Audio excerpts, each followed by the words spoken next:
proportions of scammers to bad actors to people that are just saying anything because they know it'll get them growth and views and whatever. About to join Quincy's Twitter space right now. Been listening to Quincy rant. We love Quincy, bro. He's the man. Always spitting a lot of knowledge, free game about the cryptocurrency space.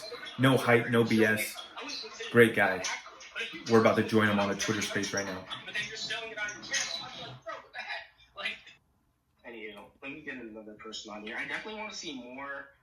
I like the questions in a sense, but I want to see what other people think about this though. Like, what do you guys think about just the lunacy in the space, and what do you guys think of the bad actors or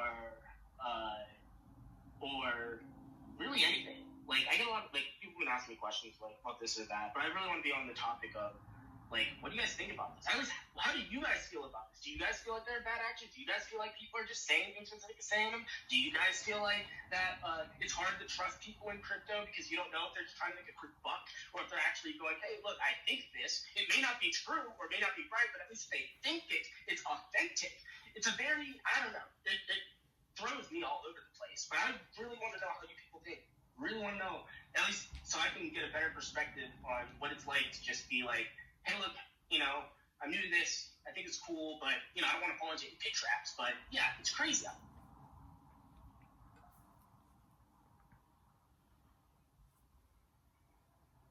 there. Zach, how you doing? Yo, what's up, Quincy? How you doing, bro? Pretty good. Man, I feel your frustration. I'm doing pretty good all the time. Yeah, no, I feel your frustration, and coming from the creator perspective, you know, being an influencer, I definitely, you know, am guilty at times of trying to make dramatic content, you know, trying to do some things to get some more views. But like you said, I've always tried to stay genuine and always kept my message. My message really hasn't changed as far as just a few utility cryptos, and I've done no promotional deals.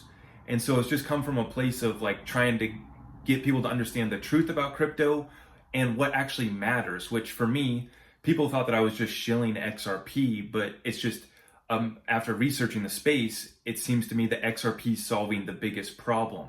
And so that's kind of the message that I've been on. And, you know, it's been almost a year now since you came on my show on TikTok, but coming from TikTok, man, you see all of what you're talking about, and it definitely is frustrating when you believe in the space so much. Yeah. I definitely think TikTok's a whole nother beast too. It's like that short form content, but at the same time you gotta get those like bites and you gotta get those. I think part of it too is, because I don't think it's entirely. This is why I also say like the whole like you should focus on disingenuous. And Zach, I think you're awesome. I love your content. I love how you go about things. Like, I think you're dope. But I think that social media also contorts influencers to push towards a certain type of content. And I saw this too with me making content, where you can see this in the views. Certain thumbnails and certain titles and certain things that you say will get certain views in a certain way. And that independently isn't bad. It's just like, let me ask you this, Zach. Would you be comfortable making a title and a thumbnail and a video on something you didn't care about, but you knew it would get you the most views? Yeah. See, I you know, if it's not in my video, if there's not content to back up the title or the thumbnail, like then I'm not going to do that. I totally feel it. And I think I've literally been standing in that position, like where I'm like, look, if I phrase the title like this and the thumbnail like this and and at least to me, I'm like, it doesn't, like, at least from my perspective, because not everybody has this perspective. I realize I'm like, my content is the things I talk about in the depth I talk about them.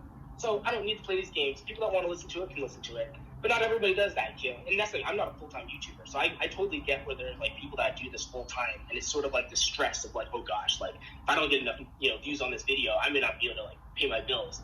So there's an element, an aspect of that does sort of contort how we interact with these ideas. But like I said, I still don't think it changes the fact that, and that's like, I don't think the majority of influencers are even like bad actors or anything. I actually don't. I think at the very worst, the majority of influencers have just shallow research, and I don't even think it's bad either.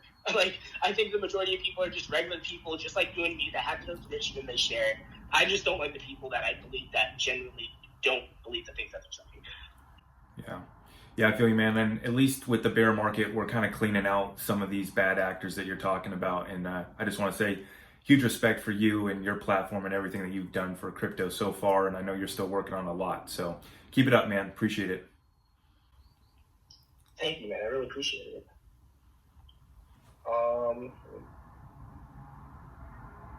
So that was cool.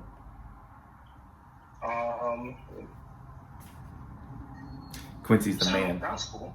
Thank you, Zach, because that was another influencer perspective that I was not anticipating, but I'm glad I got. But I definitely want to see from like a user perspective. I want to know like some random person out there.